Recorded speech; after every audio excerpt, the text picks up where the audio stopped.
और आज का हमारा टॉपिक रहेगा रिलेटिव प्रोनाउंस। तो आइए शुरू करते हैं।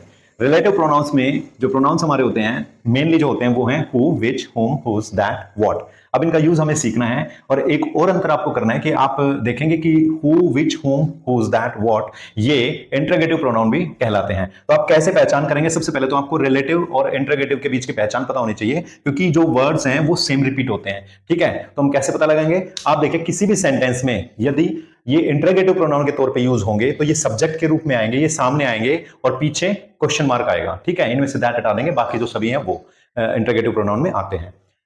इंटरोगेटिव प्रोनाउन में क्या बताया मैंने कि ये जब आएंगे तो ये सब्जेक्ट के तौर पे आएंगे या ये क्वेश्चन पूछने का काम कर रहे होंगे और पीछे क्वेश्चन मार्क जरूर लगा होगा। वहां इनका मतलब जो इनका मतलब हम इनका मीनिंग याद करते हैं वही रहेगा। हु जैसे कौन ही आएगा वहां पे, हु का मतलब कौन होगा, विच मतलब कौन सा, वही मीनिंग आएंगे जो इनके हमने अभी तक सीखे हैं। लेकिन जब रिलेटिव प्रोनाउन में आएंगे तो ये दो आइडियाज को, दो सेंटेंस को, दो क्लॉज को कई बार जोड़ रहे होंगे और वहां पे क्या होगा, वहां पे इनका काम क्वेश्चन पूछने का नहीं होगा बल्कि ये रिलेट करते होंगे। रिलेट करने से ही बना है रिलेटिव। ये अपने से पहले आए एक नाउन को जिसको एंटीसीडेंट बोलते हैं उसको रिलेट कर रहे होंगे, उसके बारे में ही आगे बता रहे होंगे आपको, तो वहां पे बनते हैं ये रिलेटिव प्रोनाउन। तो आइए मैं आपको कुछ एग्जांपल से समझा देता हूं।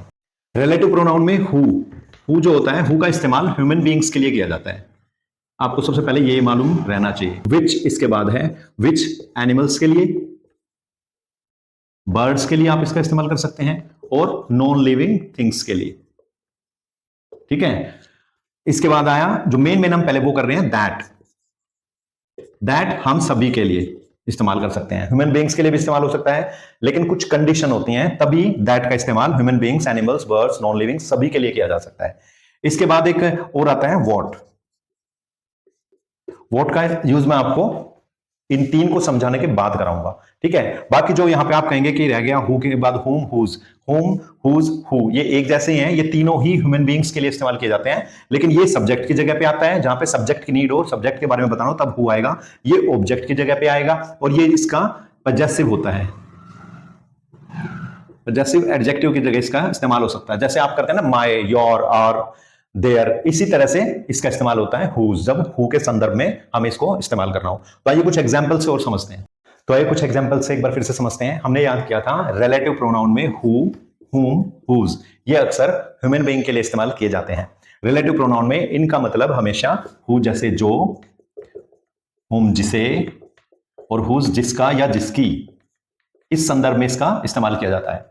यहां पे रिलेटिव प्रोनाउन में ये क्वेश्चन पूछने का काम नहीं करते, इसीलिए जब आपसे कोई ये पूछे कि सेंटेंस में who, which, whom, whose, what ऐसा कुछ आया है, क्या ये रिलेटिव प्रोनाउन है या इंटरोगेटिव प्रोनाउन है, तो आप बताएंगे कि क्योंकि आप देखेंगे उसके सेंटेंस को, सेंटेंस में यदि लास्ट में फुल स्टॉप लगा है तो मतलब समझ जाइए कि ये क्वेश्चन पूछने का काम नहीं कर रहे, वे इंटरोगेट नहीं कर रहे हैं, तो ये बनेगा रिलेटिव प्रोनाउन। और यदि क्वेश्चन मार्क लास्ट में आया है और सेंटेंस में ये हु, विच, व्हाट ये शुरुआत में आए हैं और क्वेश्चन पूछने का काम कर रहे हैं, तो ये इंटरोगेटिव प्रोनाउन हो जाएगा। तो आइए अब इन एग्जांपल से समझते हैं। मैंने आपको बताया था हु, होम और हुज ये ह्यूमन बीइंग के लिए इस्तेमाल होंगे, विच जो है वो एनिमल या बर्ड के लिए इस्तेमाल होगा, नॉन लिविंग थिंग्स के लिए भी हो जाएगा, दैट दैट सभी के लिए हो सकता है, वो भी मैं आपको बताऊंगा कब होगा, और व्हाट इसके लिए अभी हमने कोई ब्लैंक यहाँ पे कोई भी इसमें 4 सेंटेंस है, मैंने इसके बारे में लिखा नहीं है, मैं आपको इसको थोड़ा सा अलग करके इनको समझाने के बाद मैं आपको बताऊंगा। तो देखिए आई मैट द बॉय, मैं उस लड़के से मिला।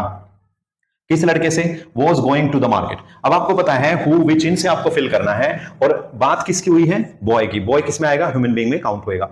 तो इसमें काउंट होएगा तो हम क्या लगाएंगे? मैंने आपको बताया था हु से ह्यूमन बीइंग्स के लिए है, विच जो है वो एनिमल्स के लिए, बर्ड्स के लिए, नॉन लिविंग के लिए है, और दैट सभी के लिए है। लेकिन दैट वाले ये है नहीं, आप अभी फोकस करो सिर्फ इन पे, हु, विच, होम, हुज, सिर्फ यहां देखो और इनमें से बताना आपको कौन सा आएगा। तो ह्यूमन बीइंग के लिए क्या आएगा? मैट द बॉय, बॉय है तो यहां आ जाएगा who was going to the market. जो, यहां पे जो इसका मीनिंग आया, यहां पे कौन नहीं आया, जो, क्योंकि पीछे क्या है? पीछे फुल स्टॉप लगा हुआ है। Number 2, this is the cat my uncle gifted me. तो this is the cat, cat यहां पे क्या है? एनिमल की कैटेगरी में आएगा और एनिमल के लिए हमने क्या याद किया था? विच। तो द कैट विच।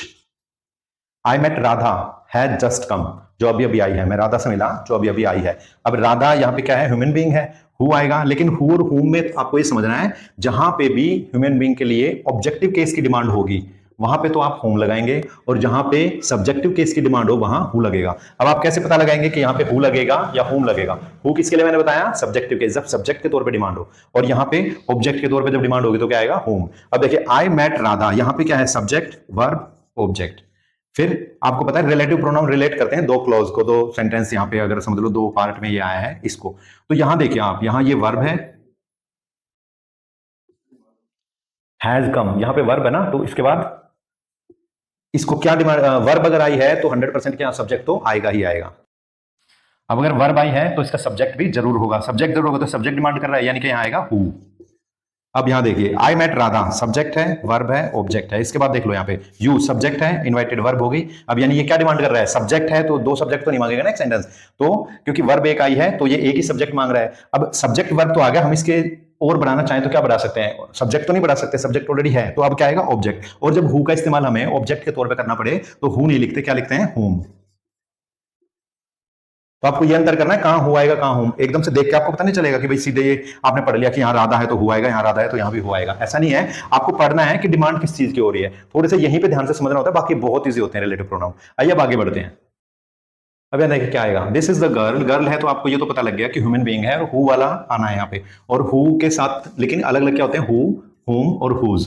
हमें ये पता करना होता है कि सब्जेक्ट की डिमांड हो रही है तो हु आएगा, और ऑब्जेक्ट की हो रही है तो यहाँ पे हुम आएगा। हु आता है सब्जेक्ट की जब डिमांड हो, लेकिन यहाँ पे क्या बात देखते हैं, दिस इज द गर्ल, ये इसको अलग छोड़ो, डिमांड यहाँ हो रही है, तो अब सीधे यहाँ देखो, ब्रदर क्या है सब्जेक्ट, लीव क्या है वर्ब, इन पेरिस, ये इन यहाँ पे प्रीपोजिशन आई और ये इसका ऑब्जेक्ट है, ठीक है, यानी कि किस चीज की पूर्ति, यहाँ पे किस चीज की डिमांड हमें लग नहीं रही है, तो यहाँ हम फिर से पढ़ के देखेंगे, दिस इज द गर्ल, ये वही लड़की है, भाई, सॉरी ऐसा रहेगा, जिसका भाई लिव्स इन पेरिस, जिसका भाई, जिसका भाई, जिसका, जिसका के लिए क्या आएगा, जिसका, जिसकी, जिसके, ये हुज, ठीक है। यहां पे डिमांड थी, यहां पे डिमांड किसकी हो रही थी, पजेसिव एडजेक्टिव की, तो पजेसिव एडजेक्टिव आ जाएगा यहाँ। अब देखिए आप, this is the boy, this is the boy, यहां पे ब्लैंक छोड़ा, was running in the park, ये वही लड़का है, this is the boy, sorry this is the boy. यहां लड़के की बात आई है तो क्या आएगा, who was running in the park, क्योंकि क्या है, हु क्यों आया, हु एक सब्जेक्टिव केस है, क्यों, अब देखो यहाँ पे ये आई है वर्ब, और ये आगे बता दिया इन आया, और ये इसका प्रीपोजिशन का ऑब्जेक्ट आ गया, तो वर्ब है ऑब्जेक्ट है, किस चीज की डिमांड है, सब्जेक्ट की, तो हु आएगा यहाँ पे, who was running in the park, जो कि दौड़ रहा था ये। अब देखिए this is the dog, dog यहाँ एनिमल की बात आई तो क्या आएगा, आंख बंद करके आप लगा सकते हैं, विच आएगा, which you purchase at a high price, जिसको तुमने खरीदा एक बड़े महंगे दाम पर। तो अब देखिए आप, ये जो हु और विच यहां पे आए हैं रिलेटिव प्रोनाउन के तौर पे, ये क्या कर रहे हैं, ये अपने से पहले आए हुए नाउन को, जिसको हम एंटीसीडेंट भी बोलते हैं, ये अपने एंटीसीडेंट को रिलेट कर रहे हैं, समझ में आया, अपने एंटीसीडेंट को रिलेट कर रहे हैं। लेकिन जो वोट वाला होता है ना, वोट वाला वो अपने से पहले किसी एंटीसीडेंट की डिमांड नहीं करता है। कैसे, उसके भी मैं कुछ एग्जांपल लिख देता हूं। अब देखिए कैसे होता है, वोट का इस्तेमाल कैसे है, देखो यहां पे वोट आया, यहां पे वोट आया, यहां पे आया। अब देखिए रिलेटिव प्रोनाउन ही है, आप कहेंगे तो स्टार्टिंग में आया क्वेश्चन ही पूछ सकता है, लेकिन ये क्वेश्चन पूछता होता तो पीछे क्वेश्चन मार्क जरूर होता, तो इतना तय है कि इंटरोगेटिव नहीं है, ये रिलेटिव प्रोनाउन ही है। अब देखिए वोट अपने से पहले एंटीसीडेंट की डिमांड नहीं करता है, जैसे हु से पहले आपने देखा, विच से पहले आपने देखा, वो अपने से पहले आए नाउन को ही रिलेट कर रहे थे, लेकिन यहाँ पे क्या, वोट को ऐसी कोई डिमांड नहीं होती, इससे पहले देखो कोई वर्ब आई है लेकिन नाउन नहीं है, यहाँ पे कुछ है ही नहीं सामने, और आपको बस ये समझना है वोट वहां लगाना है जहां इससे पहले नाउन नहीं होना चाहिए, इससे पहले नाउन आया तो फिर विच वगैरह ऐसा डिमांड होना शुरू हो जाएगा, जबकि वोट का डिमांड नहीं होगा। वोट का डिमांड कैसे है, वोट का डिमांड सिर्फ इसलिए है कि इससे पहले वर्ब नाउन नहीं हो, ब्लैंक ऐसे आया है तो आप लगाएंगे वोट, नहीं तो यहाँ पे विच पे हो सकता था। You can take the book, अगर मैं ऐसे लिख दूं तो फिर विच लगा सकते हैं, you can take the book which you like, जो भी बुक तुम्हें पसंद हो वो ले लो, नॉन लिविंग है उसके लिए विच लगा सकते हैं। लेकिन वोट कब आएगा, वोट आएगा ही तब, तो आपको ध्यान रखना इससे पहले एंटीसीडेंट कोई होना नहीं चाहिए, तभी आपको वोट लगाना है।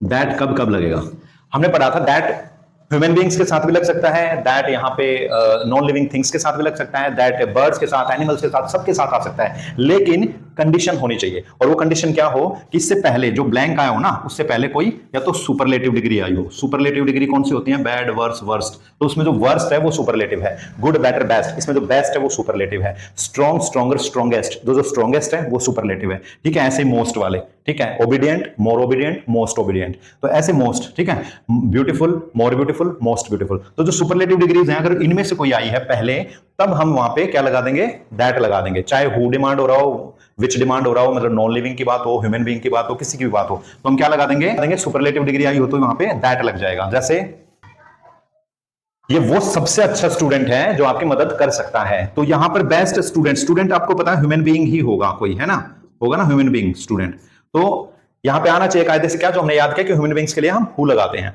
लेकिन क्योंकि यहां पे बेस्ट आ गया है, और बेस्ट क्या है, एक सुपरलेटिव डिग्री है, सुपरलेटिव डिग्री आई है, तो अब आपके यहां पे हु नहीं लगाना, आपको दैट लगाना है। यदि आप हु लगाएंगे तो गलत हो जाएगा। फॉर्मल इंग्लिश की यही डिमांड है, ठीक है।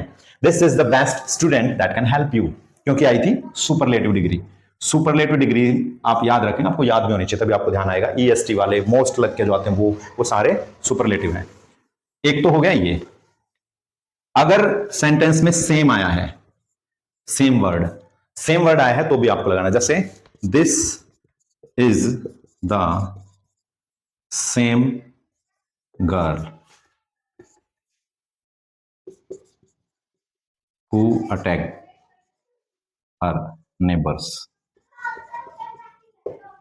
ये वही लड़की है जिसने अपने पड़ोसियों पे आक्रमण कर दिया था, अटैक कर दिया था, ठीक है। तो this is the same girl. अब वर्ड आ गया सेम, याद रखना, आपको सुपरलेटिव डिग्री याद रखनी है, सेम वर्ड याद रखना है। This is the same girl, तो अब यहां पे क्या लगाएंगे, दैट। यहां पे हु की जरूरत नहीं है, बेशक से वो ह्यूमन बीइंग है। द फ्यू, ठीक है, द फ्यू आए, the little, only, none, anything, everything, nothing. आपको ये वर्ड याद रखने हैं, ये जब भी आए हुए हैं तो आप लगा देंगे दैट, ठीक है। इनसे कोई भी सेंटेंस आया हो, स्टार्ट इनसे हो रहा है, बाद में ब्लैंक आ रहा है, उसमें आपसे डिमांड करें तो आप कुछ भी नहीं सोचना क्या जानवर लिखा है, कुत्ता घोड़ा बिल्ली क्या लिखा है, कुछ नहीं सोचना, सीधे दैट लगाना है, ठीक है। आई होप रिलेटिव प्रोनाउंस के बारे में अब आपके समझ में आ गया। अगर आपका कोई क्वेश्चन है तो आप प्लीज कमेंट सेक्शन में जरूर पूछें, मैं आपका जरूर जवाब दूंगा वहां पर। वीडियो देखने के लिए आपका बहुत बहुत धन्यवाद। Thank you so much. जय हिंद, जय भारत।